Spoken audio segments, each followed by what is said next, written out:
It changed modern warfare the moment it flew. It can operate in total darkness, survive a crash that would destroy any other helicopter, and carry a payload that defies its size. But behind the famous name are facts most people have never heard. From the classified special operations variants to the engineering decision that saved thousands of lives, this is the Black Hawk nobody shows you. Start with the name itself, because most people get it wrong. The US Army has a deliberate policy of naming its helicopters after Native American nations and figures, a tradition going back to the 1950s. Apache, Chinook, Comanche, Kiowa. But the Black Hawk name carries extra weight because Black Hawk himself was a man who fought against overwhelming odds and refused to surrender until he had nothing left. The Army chose that name for a helicopter they intended to be practically indestructible. As you'll see, they mostly succeeded. The Black Hawk was born from disaster. In the late 1960s, the Vietnam War was destroying American helicopters at a rate that shocked military planners. The UH-1 Iroquois, the Huey everyone knows from war footage, was effective but fragile. A single rifle round in the right place could bring one down. The Army launched a competition called UTTAS, Utility Tactical Transport Aircraft System, demanding a helicopter that could survive in ways the Huey could not. Sikorsky won that competition in 1976, and when the Black Hawk entered service in 1979, it showed what real survivability engineering looked like. The crash protection built into the Black Hawk has saved hundreds of lives, and most people never think about it. The landing gear, the airframe, and the crew seats are specifically engineered to absorb a vertical impact at up to 38 feet per second, roughly 26 miles per hour straight down. The seats stroke downward on energy-absorbing support so the crew decelerates over distance instead of stopping instantly. The fuel system uses self-sealing tanks and breakaway couplings that prevent fuel from spraying onto hot engine components on impact. In a crash that would kill everyone aboard a civilian helicopter, Black Hawk crews have walked away. The engines tell their own story. The Black Hawk runs on two General Electric T700 turboshaft engines, each producing around 1,800 shaft horsepower in the latest variants. The helicopter, empty, weighs about 11,000 pounds. It can lift an external load of up to 9,000 pounds on a cargo hook beneath the fuselage, nearly its own empty weight. Military units have used this to sling load artillery pieces, vehicles, and entire shipping containers to places roads cannot reach. Here is something that surprises almost everyone. The Black Hawk can fly with one engine completely shut down. If one fails in flight, the other produces enough power to continue flying, or at minimum to land safely. In combat, over hostile territory, where an engine takes a round from ground fire, that single engine capability is the difference between a crew that lands and a crew that doesn't. Sikorsky tested this obsessively during development, and the Army demanded it before accepting the aircraft. Now here's where it gets genuinely strange. The Black Hawk is wider than the C-130 Hercules cabin with its rotor blades on. To load one into a C-130, the blades have to come off. But Sikorsky designed the airframe from the start to fit inside larger transport aircraft with preparation. A single C-5 Galaxy can carry 6 Black Hawks. A C-17 Globemaster can carry 2. This deployability was a core requirement from the beginning, because a helicopter that cannot get to the fight quickly is only half useful. The rotor system is worth a moment, because it explains why pilots describe the Black Hawk as almost intuitive to fly. The 4-blade main rotor uses a fully articulated titanium head, where each blade moves independently in 3 axes. What solved a major early problem was the biflar vibration absorber, a device using counterweights tuned to cancel the dominant vibration frequency of the rotor. Early prototypes without it vibrated so badly that instruments became unreadable at certain speeds.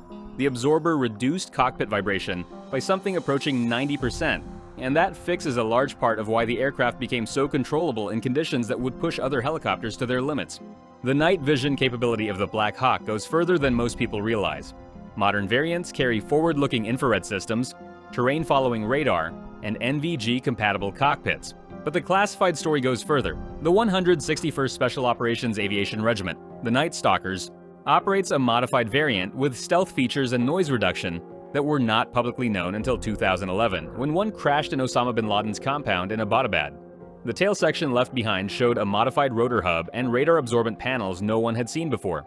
The full specifications of what analysts now call the Stealth Hawk remain classified. The Night Stalker's selection process for Black Hawk pilots is more demanding than almost anything else in aviation. Candidates must already hold an Army Aviator qualification before they even apply. The selection course runs roughly 3 weeks, flying missions designed to push pilots to their absolute limit. About half of candidates pass. Those who do then spend another 1.5 years in a Green Platoon training program before being considered operationally ready. The regiment has flown combat missions continuously since 1981, with a training accident rate lower than the broader Army aviation community, despite missions that are exponentially more dangerous.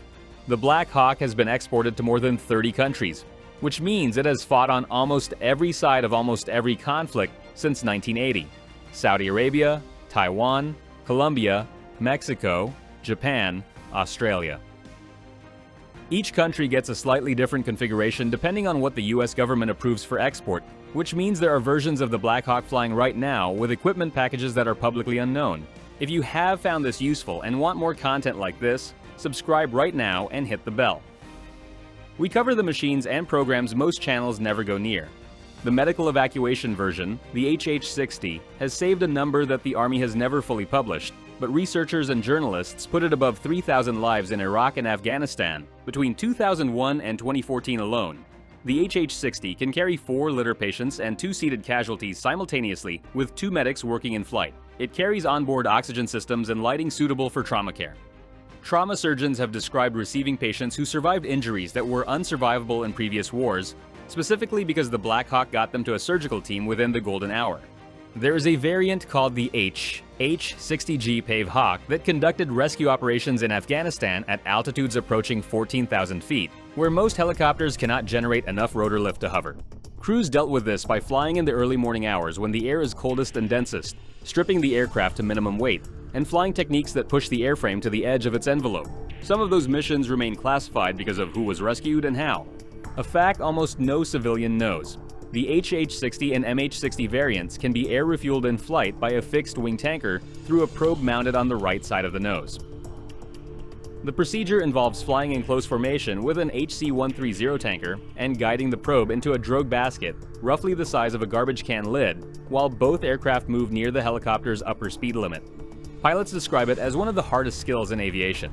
It is practiced regularly because unlimited range means a rescue crew can reach wherever they are needed, no matter the distance.